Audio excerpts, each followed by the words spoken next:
নমস্কার বন্ধুরা। ভগবান রামের ছোট ভাই লক্ষণ কীভাবে বনবাসের সময় 14 বছর ধরে জেগেছিলেন, তার গল্পটি হিন্দু পুরাণ থেকে একটি আকর্ষণীয় গল্প। এতে লক্ষণ, তার স্ত্রী উর্মিলা এবং ঘুমের দেবী নিন্দ্রা দেবী জড়িত।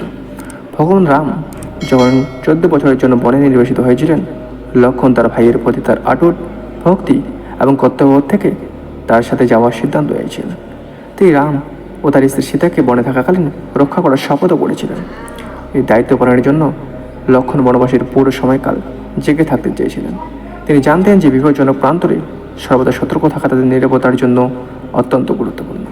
যাই হোক, 14 বছর ধরে জেগে থাকা একটি অতিমানবীয় কাজ ছিল। তখনই লক্ষণ ঘুমের দেবী নিন্দ্রা দেবী সাহায্য চাইলেন। তিনি তাকে নির্বাসনে পুরো সময়ের জন্য ঘুমের প্রয়োজন থেকে মুক্ত করার জন্য অনুরোধ করেছিলেন।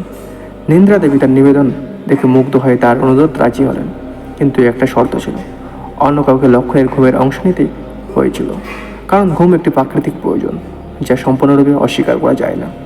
লক্ষণের স্ত্রী উর্মিলা, যিনি অযোধ্যায় থেকে গিয়েছিলেন, তিনি স্বেচ্ছায় তার ঘুমের অংশ গ্রহণ করেছিলেন। উর্মিলা, যিনি লক্ষণকে গভীরভাবে ভালোবাসতেন এবং তার মিশনের গুরুত্ব বুঝতেন, তার পক্ষে 14 বছর ঘুমাতে রাজি হন।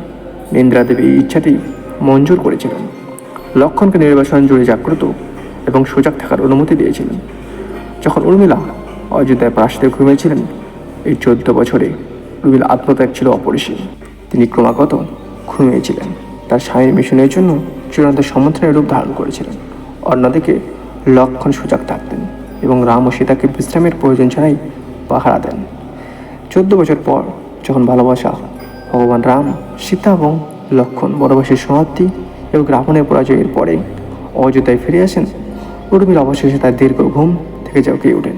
তার বলিদানটি বিশাল অর্থখানে অলক্ষিত ছিল, তবে এটি কম উল্লেখযোগ্য ছিল না, কারণ এটি ছিল লক্ষণকে কোনো বাধা ছাড়াই তার দায়িত্ব পালন করতে সক্ষম করেছিল।